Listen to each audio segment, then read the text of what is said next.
नमस्कार, हमारे छत्तीसगढ़ देख रहे हैं आप। मैं हूं आपके साथ भावना त्रिपाठी। रुक करेंगे प्रदेश के तमाम बड़ी खबरों की ओर। मुख्यमंत्री विष्णुदेव साय ने छत्तीसगढ़ी राजभाषा दिवस के अवसर पर आयोजित कार्यक्रम में 6 साहित्यकारों को सम्मानित किया। उन्होंने छत्तीसगढ़ राजभाषा आयोग के द्वारा प्रकाशित छत्तीसगढ़ी भाषा में लिखित 12 पुस्तकों का विमोचन भी किया। कार्यक्रम की अध्यक्षता सांसद बृजमोहन अग्रवाल ने की, तो वहीं पद्मश्री डॉक्टर सुरेंद्र दुबे और डॉक्टर रमेंद्र नाथ मिश्र विशेष अतिथि के रूप में उपस्थित रहे। मुख्यमंत्री विष्णुदेव साय ने कार्यक्रम में छत्तीसगढ़ी भाषा को समृद्ध करने में योगदान देने वाले 6 वरिष्ठ साहित्यकारों को स्मृति चिन्ह प्रदान कर उन्हें सम्मानित किया।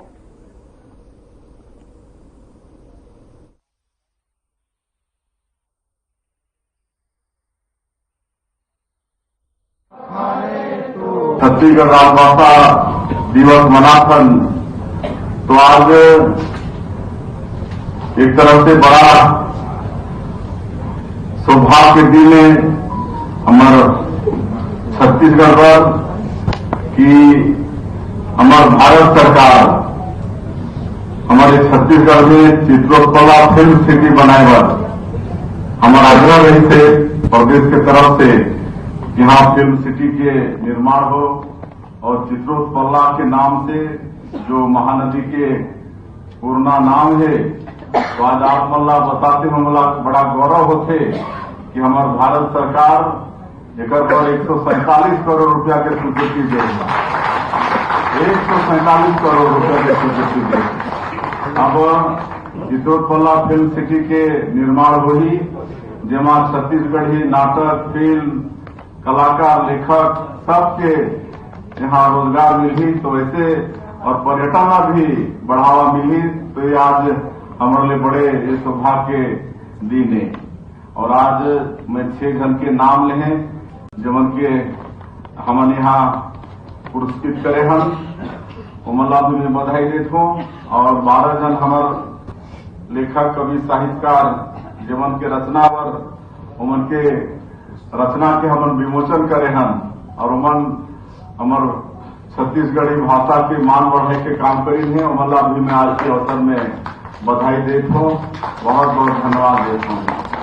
आप सबला मालूम है कि सन 2000 में हमारे ये देश के पूर्व प्रधानमंत्री और भारत रत्न और हमारे छत्तीसगढ़ राज्य के निर्माता स्वर्गीय अटल बिहारी वाजपेयी जी हमारे पुरखा उनके सपना ला पूरा करते हुए हमारा छत्तीसगढ़ राज्य निर्माण करके दी। और आज लगातार छत्तीसगढ़ी में बोला बढ़ाए और आगे काम होते। 14 अगस्त 2008 के दिन राजभाषा आयोग के यहाँ गठन हुई थे और जैसे हमारे बृजमोहन भैया बताते रहे कि ये वो परिषद में कर मर्ज होगी से, लेकिन मैं बताता हूँ कि आयोग के रूप में ही ये काम करी। और वो समय ये निर्णय लेंगे कि 28 नवंबर के हर साल अब हमन राजभाषा दिवस मनाबो और वही निमित्त आज हमन राजभाषा दिवस मनाएबर यहाँ 28 नवंबर ला हमन आज यहाँ एकत्रित हुए हन। और बृजमोहन भैया भी बताते रहे कि पिछले समय 1400 पुस्तक के प्रकाशन हुए हैं जो कि हमारे छत्तीसगढ़ के लिए बड़े गौरव के बात है। और हमारी सरकार लगातार छत्तीसगढ़ी के विकास पर काम करी और ये भाषा हम की खाली भाषा नहीं है बल्कि हम आपस में जोड़ते भी, दिल से जोड़ते छत्तीसगढ़ी आपस में। ये हमारे छत्तीसगढ़ी भाषा के ये महत्व है। और हमारा पद्मश्री अवार्ड जो है बोला भी संस्कृति विभाग की तरफ से सम्मान के रूप में 5,000 रुपया महीना देह के काम करते रहे। तब मैं बोला बढ़ा के 10,000 रुपया करत हूँ और मतलब सम्मान निधि के रूप में प्रतिवर्ष अब 10,000 रुपया मतलब देह के काम हो ही।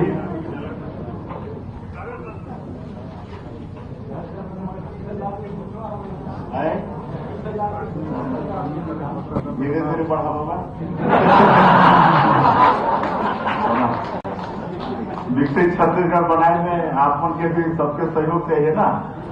तो 5,000 तो इकट्ठे अब 5,000 और बढ़ा 10,000 होते, अगले साल फिर बढ़ाओ, ऐसे कर करके फिर बढ़ाओ।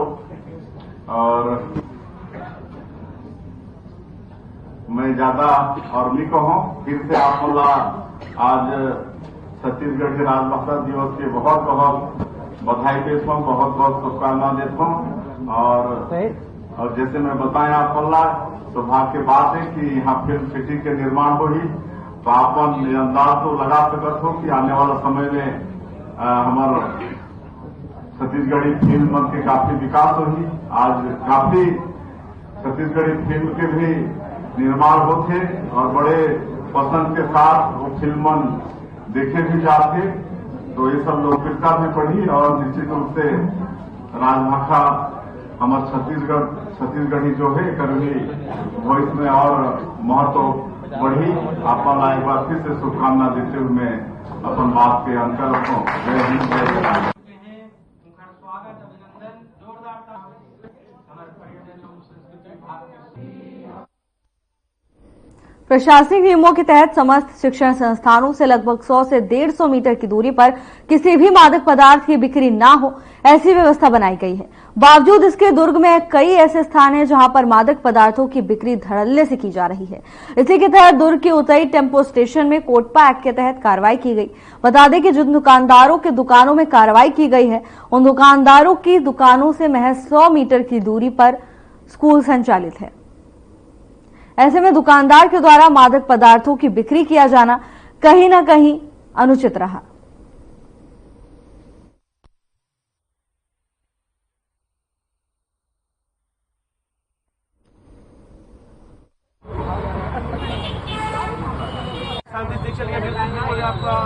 देखिए, कल एक नगर निगम कमिश्नर द्वारा वीसी दी गई थी संभाग स्तरीय, उसमें ये ध्यान में आया था कि जो शिक्षण संस्थाएं हैं उससे 100 मीटर के दायरे में जितने भी तंबाकू के विक्रय के स्थान हैं उनको कार्रवाई करना है और 100 मीटर के दायरे में कोई भी तंबाकू का विक्रय, नशीले पदार्थों का विक्रय नहीं होना है।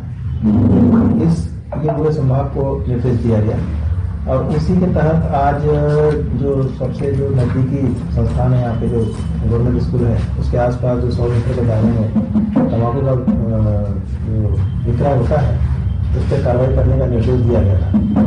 और उसी निर्देश के तहत तो स्वास्थ्य विभाग, खाद्य एवं जो ड्रग वाले हैं वो एवं पुलिस विभाग, उनके संयुक्त तत्वाधान में ये कार्रवाई निर्देशित की गई है। यही कह रहा हूँ, इसीलिए मैंने कहा कि संयुक्त तत्वाधान में हो रहा है कि क्योंकि जो नशा मुक्ति या जो तंबाकू प्रोडक्ट का कार्रवाई जो है वो पूरे ड्रग वाले अकेले कर सकते हैं, स्वास्थ्य विभाग अकेले कर सकते हैं, लेकिन अपेक्षा थी, मतलब ये आशंका थी कि इस तरह की कोई अप्रिय घटना होगी, इसलिए पुलिस वालों को भी साथ में लिया गया है और तीनों की संयुक्त टीम में कार्रवाई करनी है। और टीम की कार्रवाई पूरी होने के बाद मैं इसकी समीक्षा करके आपको आगे की बाकी जानकारी देता हूँ। समय समय पर कार्रवाई इस तरह की होती है और कार्रवाई के उपरांत पुनः कई बार ऐसा देखा जाता है कि विक्रय उस समय बंद करके कुछ दिन बंद करके फिर से चालू कर दिया जाता है। सतत कार्रवाई की आवश्यकता है जिससे कि यह नियंत्रित किया जा सके इन सब चीजों को।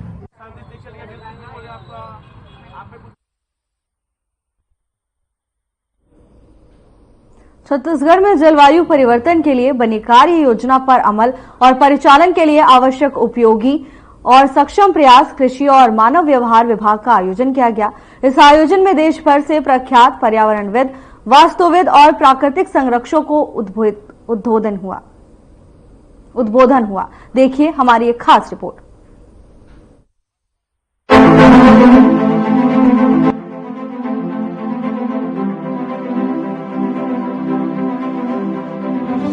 छत्तीसगढ़ में जलवायु परिवर्तन के लिए बनी कार्य योजना पर अमल और परिचालन के लिए आवश्यक उपयोगी और सक्षम प्रयास कृषि और मानव व्यवहार विभाग का आयोजन किया गया। इस आयोजन में देश भर से प्रख्यात पर्यावरणविद, वास्तुविद और प्राकृतिक संरक्षकों का उद्बोधन हुआ। पद्मश्री पुरस्कार से सम्मानित पंडित उमाशंकर पांडे, जिन्होंने जल संरक्षण और संवर्धन में बिना किसी सरकारी मदद के अतुलनीय कार्य किया है। तो वहीं कार्यक्रम के आयोजन में प्रमुख रूप से सक्रिय अरुण पांडे आमंत्रित रहे। आयोजन के उद्देश्य और प्राप्त होने वाले समाधान के विषय को प्रकाशित किया गया। सभी आमंत्रित वक्ताओं ने अपने अनुभवों को व्यक्त किया। उन्होंने बताया कि पर्यावरण और जलवायु के अनुकूल मकानों को बनाना चाहिए। साथ ही उन्होंने टेक्नोलॉजी के अनुसार मकान के निर्माण का जिक्र भी किया। का पला पोसा बड़ा हूँ, तो यहाँ से MSCT भोपाल में अपना आर्किटेक्चर किया, वहाँ से IIT दिल्ली में जाके MTech और PhD किया, और वहाँ से मैंने दिल्ली में अपना पहला ऑफिस खोला, फिर हमने गुवाहाटी में खोला, फिर उसके बाद हमने बैंगलोर में खोला, फिर रायपुर में खोला। मैं अभी भी साउथ का जो कल्चर देख रहा हूँ, तो आंगन भी है, सहन भी है, खुला भी है, देवस्थान भी है, घर भी है। आंगन तो समझते हैं, सहन भी समझते हैं। ये हमारे इधर क्यों नहीं आ रहा है अभी मॉडर्न कल्चर में वो चीज़? ऐसा है कि एक बहुत बड़ी चीज़ जो हिंदुस्तान की, वो गरीबी है। गरीब आदमी क्या कम से कम में काम चलाने की कोशिश कर रहा है। वो कहाँ आंगन बनाएगा, सहन बनाएगा, लीवान बनाएगा, कहाँ दहलीज बनाएगा। वो कहेगा कि मेरे 4 कमरे दे दो, टाट डाल दो, कोई बात नहीं, छपरा डाल दो, कैसे भी करके दे दो। तो हमारी जो रिक्वायरमेंट है, देखिए आपके यहाँ मंदिर क्यों अच्छे नहीं है? क्योंकि हमारे यहाँ जो मंदिर है, जो पूरा प्रणाली था देव क्षेत्र बनाने का या देवालय बनाने का, एक प्रथा था किस तरीके से उसका गर्भगृह होता, कैसे नाट्य मंदिर, भोग मंदिर, अर्थ मंडप, पूर्ण मंडप, गर्भगृह, उसका जो सिस्टम था एक फिक्स सिस्टम था। कई साल हो सकता है मुसलमान आक्रमणकर्ताओं के कारण तोड़ फोड़ करेंगे, फाइनली हम एक कमरा बनाते हैं, उसमें शिखर लगाते हैं, उसमें मूर्ति रखते हैं, पूजा हो गया। मंदिर ऐसे थोड़ी होता है, मंदिर भगवान का घर होता है। एक कमरे के घर में तो भगवान रहता नहीं है ना, उसका एक सिस्टम होता है। कहाँ कोर्ट्स है, कहाँ ऑफिशियल्स है, कहाँ सेक्रेटरीट्स है, किस जगह पर मैक्सिमम लोड है, किस जगह पर इंटरकनेक्टिविटी है, कहाँ लैंड रूट से, सी रूट से, रिवर रूट से कनेक्ट होता है। जरा वो 10,000 पैरामीटर जिसके बीच एक टेक्निकल डिसीजन होता है। हमारे देश में ये डिसीजंस टेक्नोक्रेट्स के हाथ में ना होते हुए politicians and then bureaucrats decide. ये डिसीजंस टेक्नोक्रेट्स से होना चाहिए। सुंदर सी बात मैं बताता हूँ। आप देखिए जो सक्षम एजेंसीज है हमारे यहाँ पे, रेलवेज है, टेलीग्राफ है, पावर ग्रिड है, या ONGC है, गेल है, HPCL है, सारे हैं, या सेल है, स्टील अथॉरिटी है। इसमें आप देखेंगे तो जो हेड है वो पॉलिटिशियन या ब्यूरोक्रेट नहीं है, इसमें टेक्नोक्रेट है। तो इसलिए आप देखेंगे रेलवेज इतना बढ़िया प्रोग्रेस कर रहा है, रोडवेज NHAI जो इतना बढ़िया काम कर रहा है, सेल का काम अपना अच्छा चल रहा है। तो ऑल दिस, तो सेंट्रल गवर्नमेंट की जो एजेंसीज हैं जिसमें टेक्नोक्रेट्स रन करते हैं, वो टेक्निकल डिसीजंस लेते हैं। जो पॉलिटिशियंस रन करते हैं वो पॉलिटिकल डिसीजंस लेते हैं।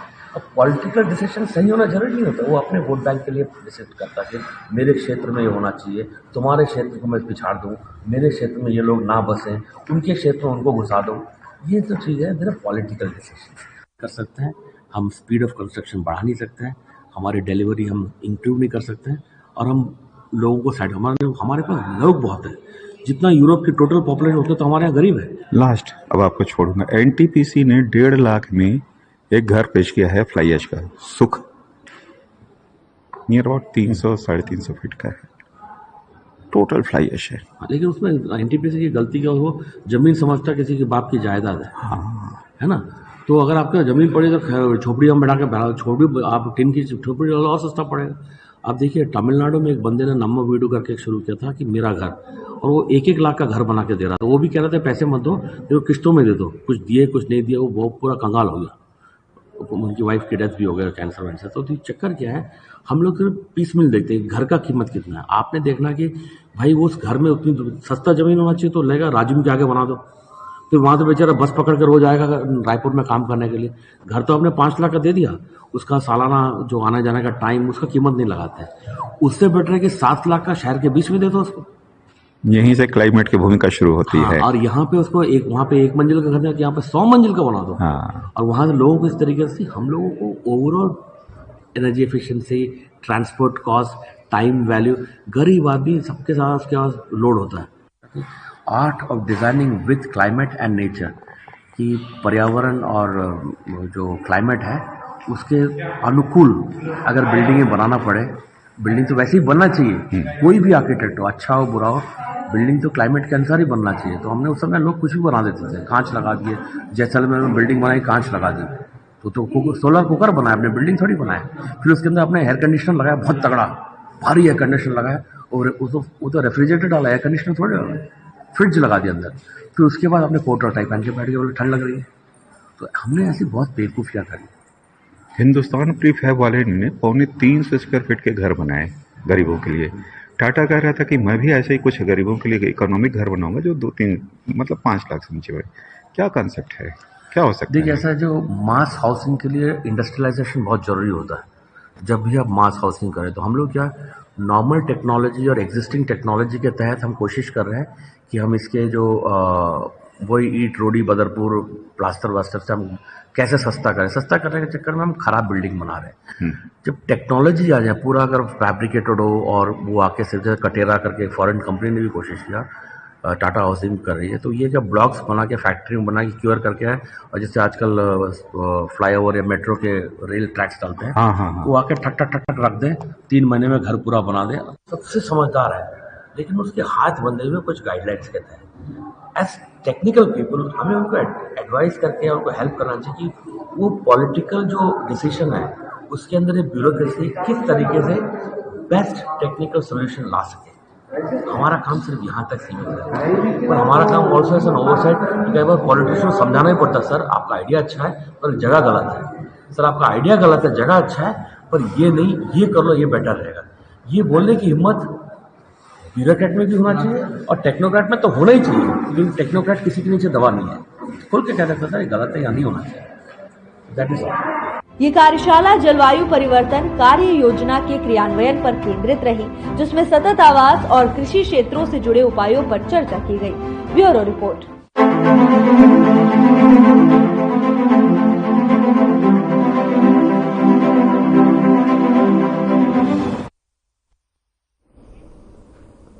कांग्रेस प्रदेश अध्यक्ष दीपक बैज बिलासपुर पहुंचे, जहां उन्होंने सभी पदाधिकारियों से चर्चा की, जिसके बाद उन्होंने प्रेस कॉन्फ्रेंस की। एक तरफ तो उन्होंने चर्चा की जानकारी दी, तो वहीं दूसरी तरफ सरकार पर भी निशाना साधा। देखिए ये खास रिपोर्ट।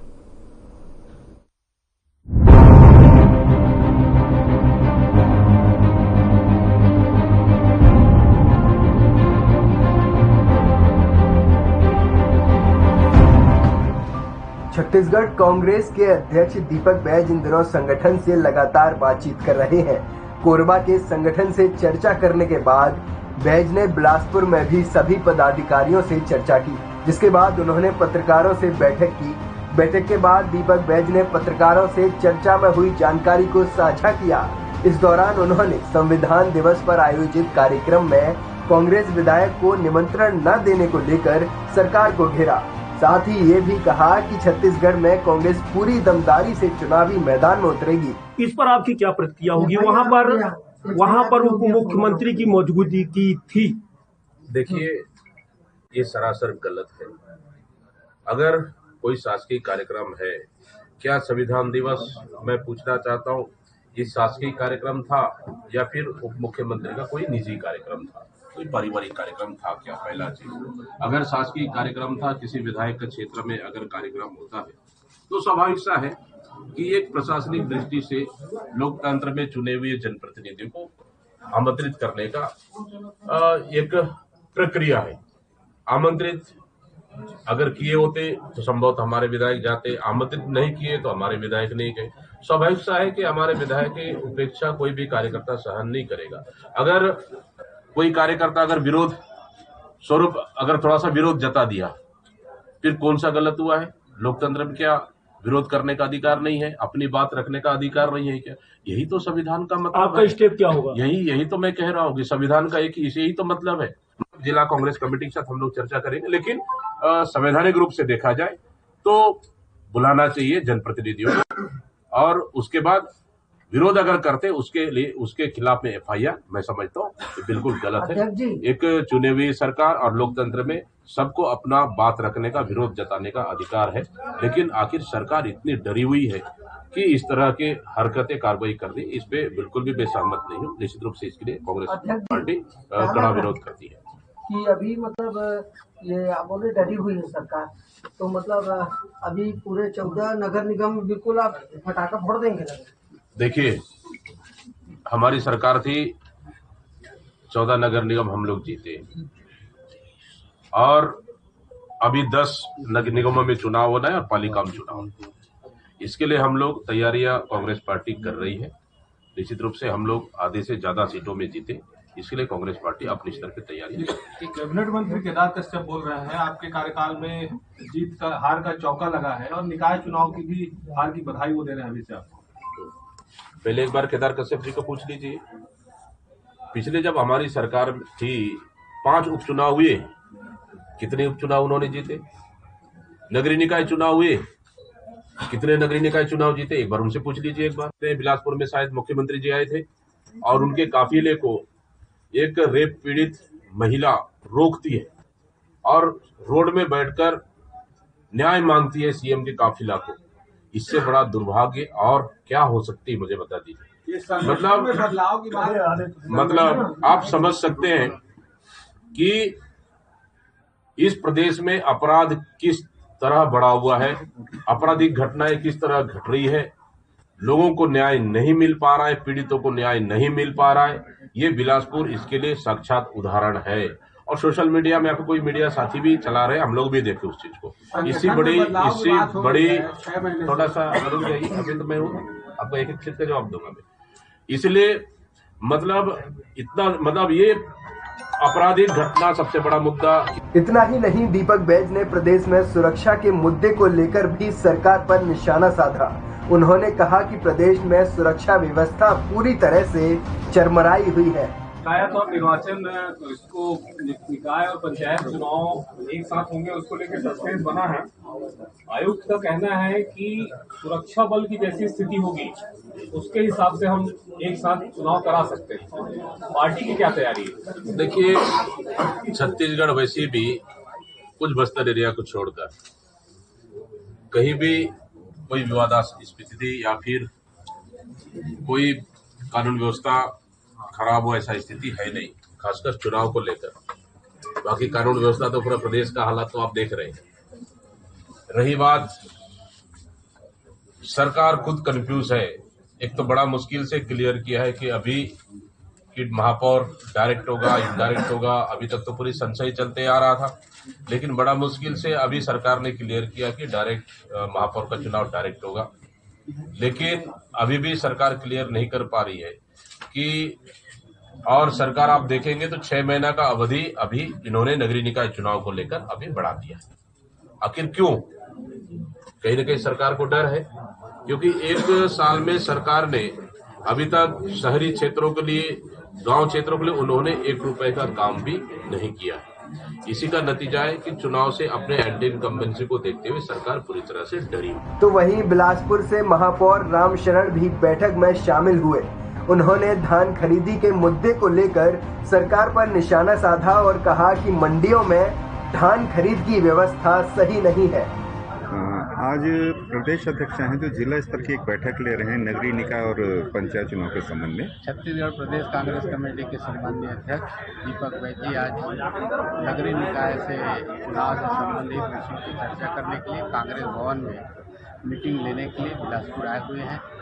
क्योंकि वर्तमान कार्यकाल 5 जनवरी को खत्म होने जा रहा है और नया चुनाव होने के लिए तैयारी है, और इस पे कांग्रेस के सभी हमारे सम्मानीय पदाधिकारीगण, सम्मानीय पार्षदगण, जो पार्षद के प्रत्याशी रहे हैं, उन लोगों से, सभी लोगों से बातचीत करके, चर्चा करके आने वाले चुनाव की तैयारी के लिए यहाँ पर माननीय अध्यक्ष महोदय आए। बैज जी का ये कहना था कि कानून व्यवस्था की स्थिति तब भी वैसी थी जब उन्होंने पदयात्रा शुरू की थी, पर अब किसान भी धान के लिए बहुत परेशान हो रहे, न टोकन मिल रहा है, न पैसा मिल रहा है, न खरीदी हो रही है। किसानों की स्थिति बहुत दयनीय हो गई थी। इसके पहले पूर्ववर्ती सरकार, जो कांग्रेस की सरकार थी, माननीय Bhupesh Baghel ji,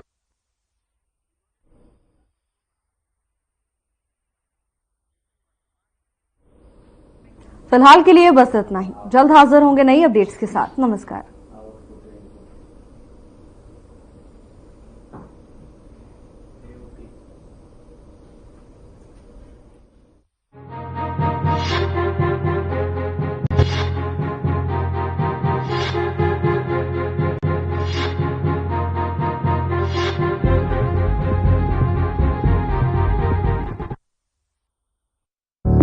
Through constant innovation, the group